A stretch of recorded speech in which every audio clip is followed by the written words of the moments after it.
let's get straight into it. I'm here to express my boundless disappointment in Xbox's decision to just go full third party, including their own showcase.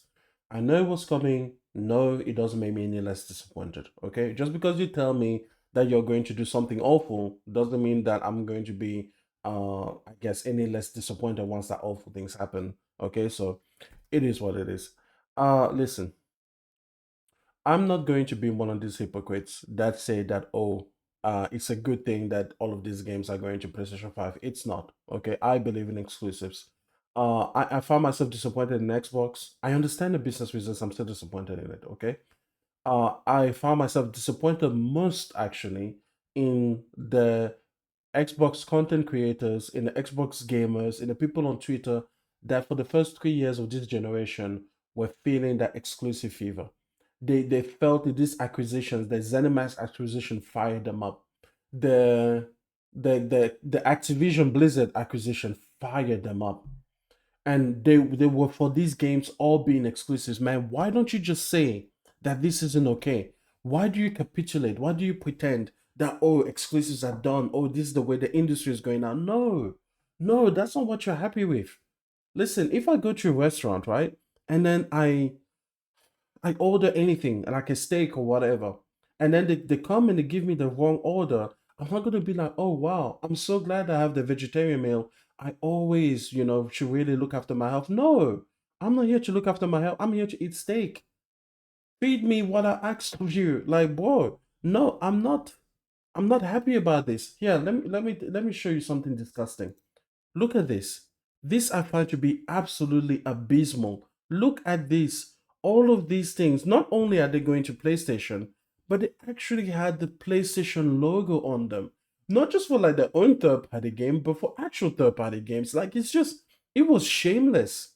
It was basically like you fucked up if you bought an Xbox. Because look, all of these games we are telling you are going to PlayStation. Like, think about it. Michael, what is it? PlayStation ended with a exclusive, well, console exclusive, the console exclusive fighting game. Then they brought out Invincible Versus, and I was like, oh yeah, here is the answer. Xbox is going to come. You did 4v4 tag. You did Marvel. They're gonna do 3v3 tag, and are gonna do Invincible. Like, yeah, go away as hell. Go for it. Go for it, Xbox. Make this shit, and then it's on PlayStation. Man, wouldn't it have been cool for people to compete? Listen, man, I don't think let me put the analogy this way. It's a little bit like if you have a sports team, okay? If you're in Australia, you might care about the AFL. If you're a member of the world, you might care about football, the real football. But it's a little bit like if you're like Manchester United versus Manchester City, right? A huge rivalry, right? A decades long contest between those two teams. And then let's say you were a Manchester United fan, right? And then one day Manchester City just comes on the pitch and they say, "Yeah, we give up. We don't want to play anymore." No, you want them to lose, sure, but that's because you support your team. You want it to be a contest between the two teams. You want your team to triumph over them. There's no triumph if the other guys just leave the pitch and go home. There's no triumph if they don't try to play. There's no triumph if they don't fight. The fight is important, and the fight is in exclusives. That's the differentiator. People, I've seen cowards, absolute cowards, on the internet say like, "Oh, let hardware differentiate itself." Why don't they say that to Nintendo? When the Nintendo Direct Showcase is going to come out, are they going to be like, "Oh, all of these games should be on the new ROG Ally Xbox or whatever"? Are they going to say that? No. They're going to be like, yeah, these are the games that I get to play on my Switch 2. And if you want to play them, go buy a Switch 2 as well, or an original Switch, depending on the game. But point is, come over here, come with us, you're part of us. People talking about Trojan horses. So disgusting.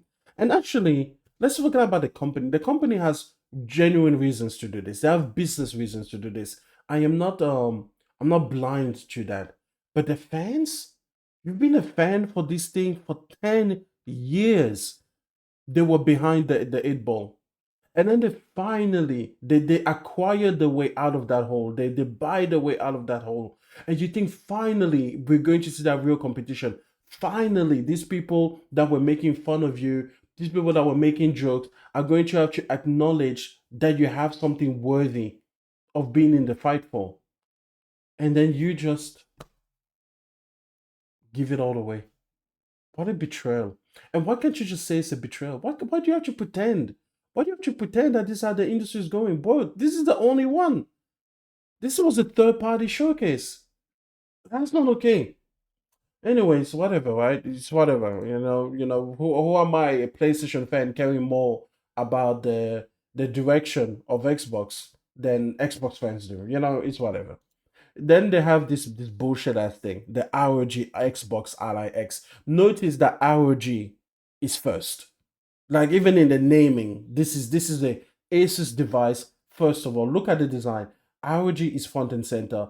ROG is on the side, and then you just have an Xbox little button right there to remind you that, oh, this is the one that we created. I suppose the design is distinctive enough, ugly as it is. This is even uglier to me than the PlayStation Portal first looked. It only has a 7-inch screen, but it is 120 frames per second, so that is a good thing. It has a lot of pros and cons, so we're just going to go quickly through this device.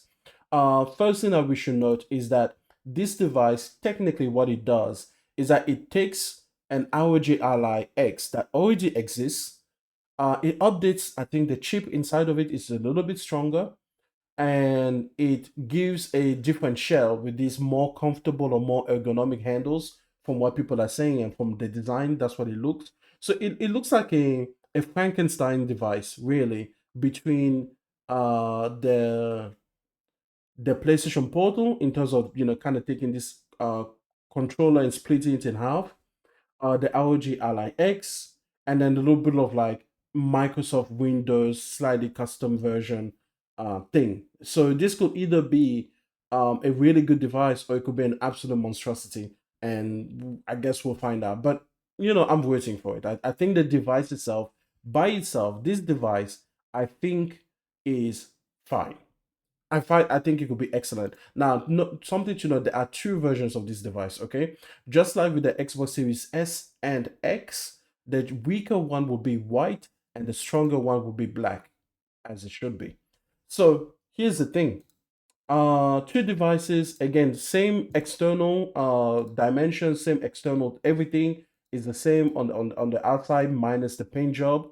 But again, that will let you know about the power inside. So I suppose that is a nice thing. It kind of pops up more in white though. It kind of like the white gives it that pop. But I suppose the white one will also get dirty a little bit quicker. So the black one's the way to go. And besides, the blacker the berry, the sweeter the juice. So we're just going to talk about the black one over here.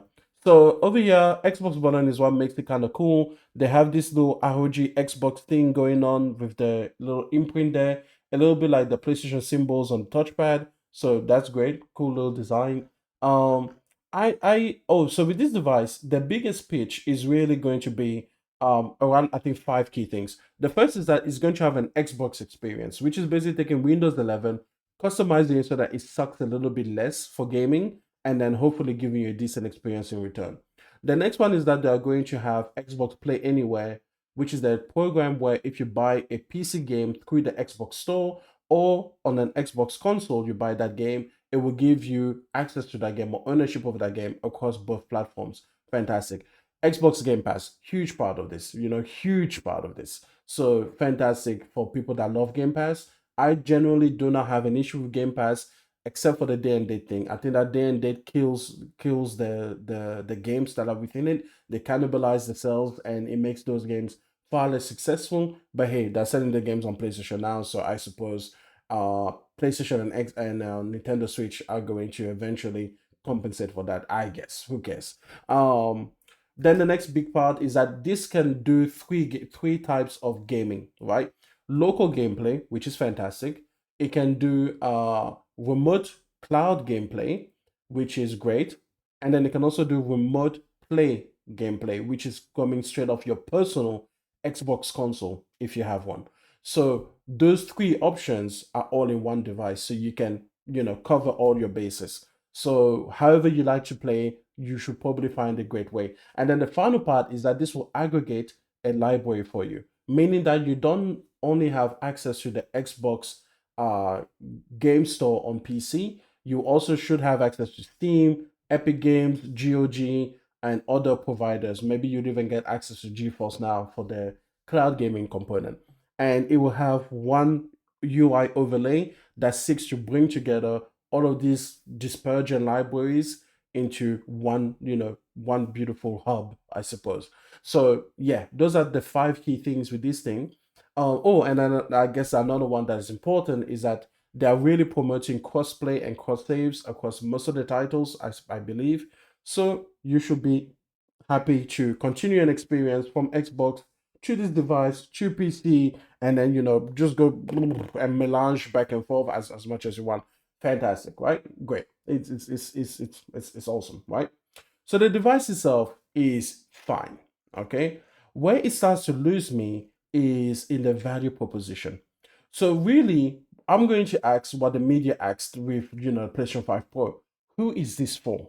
Okay. So for me, this device makes a lot of sense if you happen to be an Xbox primary console gamer, also who loves to play on PC. Let's say you play 50-50 on console and PC, which I don't know why you would. PC is a miserable place to play. I'd rather just play on the console, but hey, some people like to make life dynamic like that. Okay. But let's say that you are that person, and then you also wanted a handheld, and you also have not yet picked up other options. Because really, that's the thing. In a world where this device is a unique device for the PC handheld component, let's say imagine there was no Steam Deck, no Lenovo handheld, no MSI clause, no other PC handheld, and basically the three primary handheld options on the market were the Switch for Nintendo, the Portal for PlayStation, and then this device for both Xbox and PC.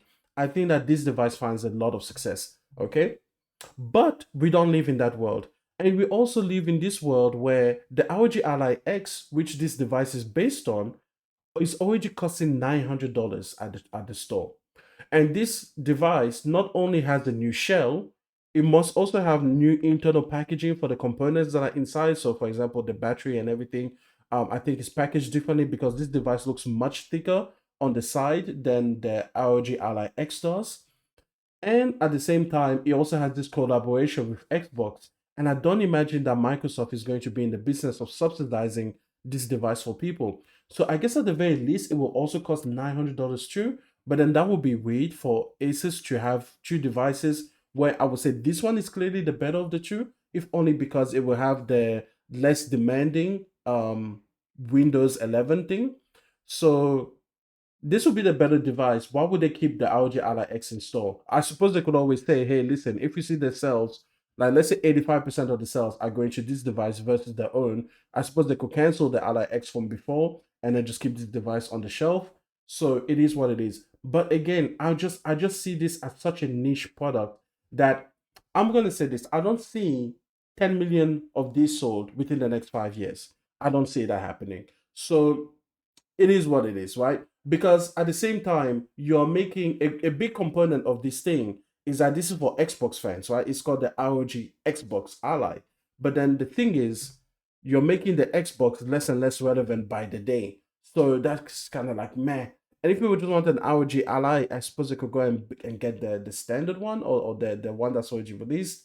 But this is more ergonomic, I'm sure. So I don't know, man, because the Steam Deck exists as well. If you really care about Steam and you're a PC gamer and you're just coming there to have your Steam library on the go, you do have already the Steam store available.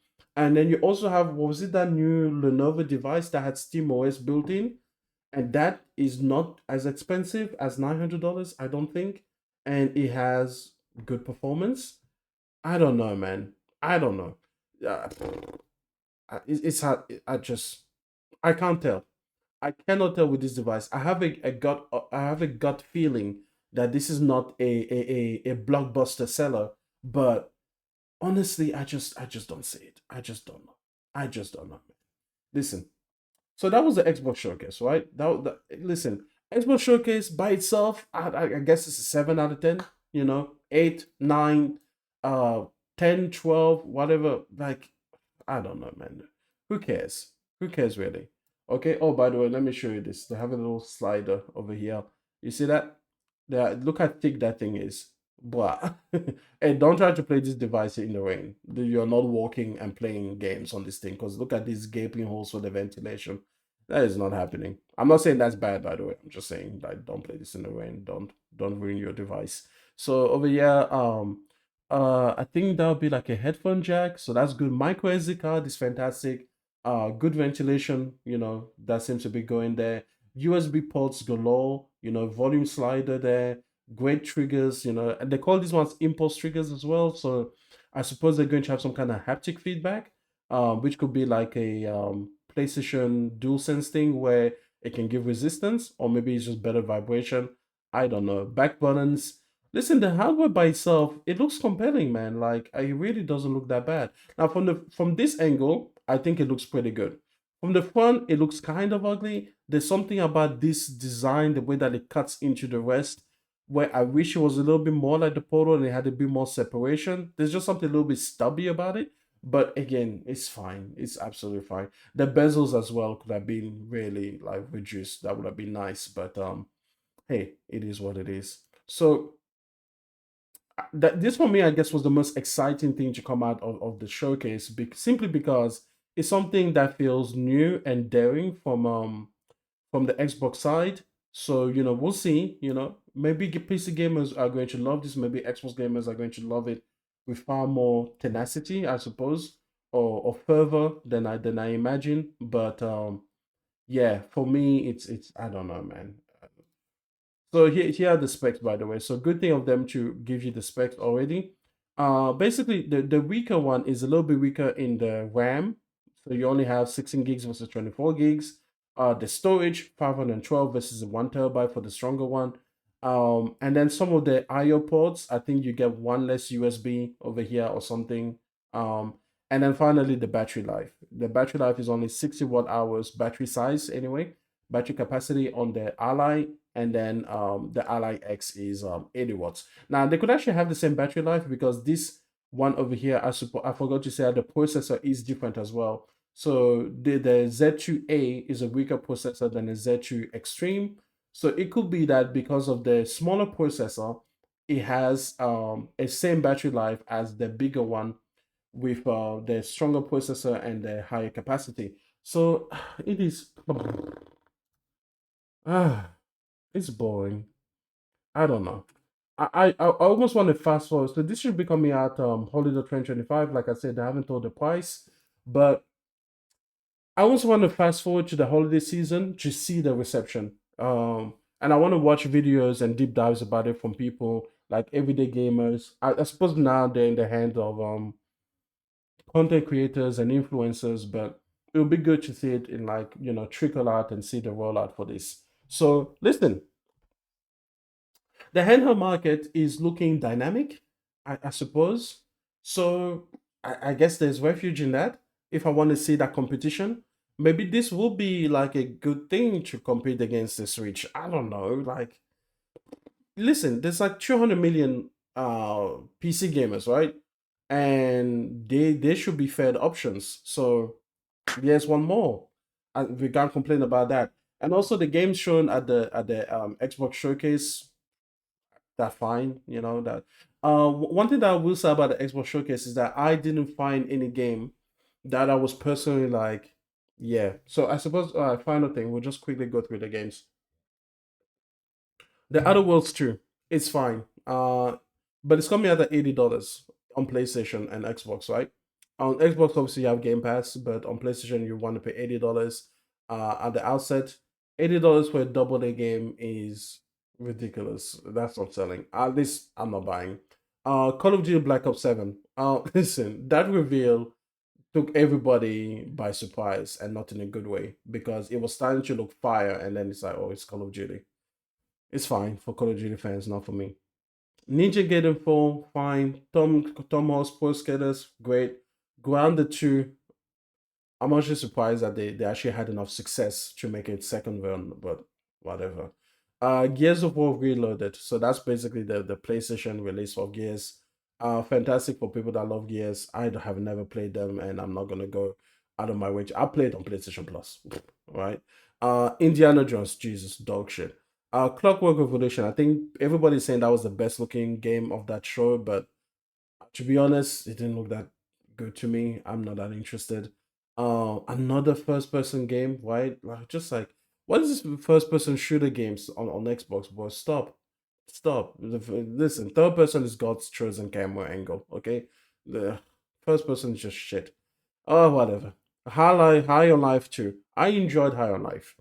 Did I need a second one? No. Would I be picking up? Sure, on PlayStation Plus, whatever. Something of the Dawn Walker. Blood of the Dawn Walker. That one looked kind of interesting. So yeah, all right. Keeper. This is actually from what is it? Jesus Christ. Double. What do they call themselves? Ah, you know the ones, right? You know the ones. I can think of the logo and the name is escaping me at the moment. So it is what it is, right? Oh, I suppose I should be showing you the screen. Sorry, my bad. Right. So we're here. We're up to Keeper. Okay. Keeper is coming out. It looked interesting. It's one of those games that when people say they want quirky, they want small budget, they want interesting experience, they want to push the boundaries of like creativity and everything like that. That's the kind of game that they're talking about. So fantastic for that. One of the highlights for me personally. Currently not coming to PlayStation, but I think it's more about Double Fine. It's Double Fine. Thank you. Thank you. I heard you. Thank you. Double Fine. So Double Fine is a smaller team, and they probably cannot handle the PlayStation port at the same time as the game release, considering that origin release on Xbox and PC. So eventually, probably 6 to a year later, 6 months to a year later, they are going to, put it on the PlayStation. Uh, Maybe I'll pick it up. Unless it's $80, right? Resonance. That was another one that looked really good. And it's called the Plague Tale Legacy. What does that even mean? That was a highlight for the show for me. So yeah, that's a good one. Coming to PlayStation. How disappointing, right? Like, can't you make that exclusive? Come on, Xbox.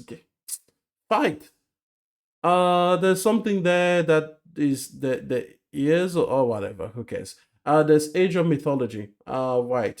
There's a Persona 4 revival. Listen, Atlas, I cannot stand the games anymore. Crap, whatever. Let's move on. Mudang also looked interesting. Invincible versus a definite highlight. I'm really happy for the fighting game community. In the span of just a few days, you guys have had like so many interesting, cool looking games. I always appreciate the art style and the mechanics of fighting games, even though I can only watch for the sideline. Or it's from the sideline. Ever the last fighting game that I actually played with any amount of like dedication was like Tekken Tag Tournament, and that was like on the PS2, right? And that was only because it was one of the games that my father had bought. Not knowing anything about games, he just picked games randomly. And then that's basically one of the games that he gave. Loved that game. Never really learned the mechanics though. I just knew a few moves, and that was it because I was like 12 years old or some shit. So nobody cared, right? Uh, Beasts of Reincarnation. I think that's another.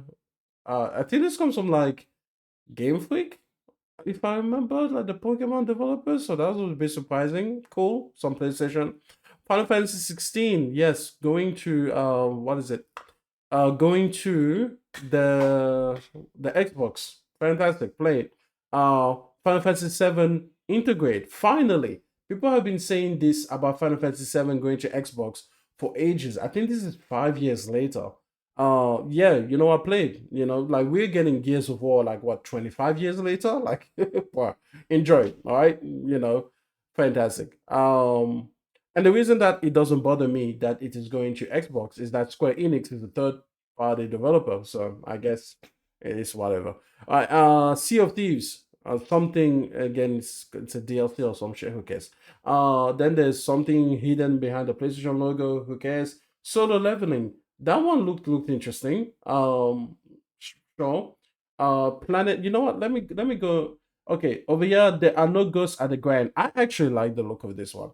Out of all of the games that if I were to pick up a game day one, it would probably be this one. I actually I actually thought that was interesting and quirky and everything. Seems like a great PlayStation Portal game. So fantastic. And then Anima, whatever. You know what? We're just gonna go to the other thing. This is a bit more legible over here. right? So here are all of the games coming to PlayStation. So yeah, it's fine. You know, it's fine. It's okay. It was a 7 out of 10, I guess. I was just dragging this. Yeah, I'm sorry. I'm sorry. That was just me spending time with you or whatever. I don't know, man. It's you know, you know, it's not a good feeling. That's what I'm trying to say. I'm bummed out. It's meh. Yeah, it bummed me out. I'm bummed out. That's it. This is like going to Manchester United versus Manchester City, and then just City just goes home and just says we concede the game. And you paid, yeah, God, you paid for the even if they refund you, you wanted to go have a nice, you wanted to see gladiators and titans fight. Are you guys bummed out? Oh man. And then everyone's going like, oh my god, these quizzes are bad. It's the direction. That's not the. Ah. You know what this feels like? This was as disappointing as watching the what was it? Was it Mike Tyson versus that guy? What's his name? The YouTuber guy, the one that was organized by Netflix. You guys know the one. Was it like Tyson versus whatever? You know the one I'm talking about. Yeah, that fight. You're just like watching them swing at air, and you're like, all right, I guess we're here. We can all be collectively disappointed. So this is what this feels like. Yeah, it's just.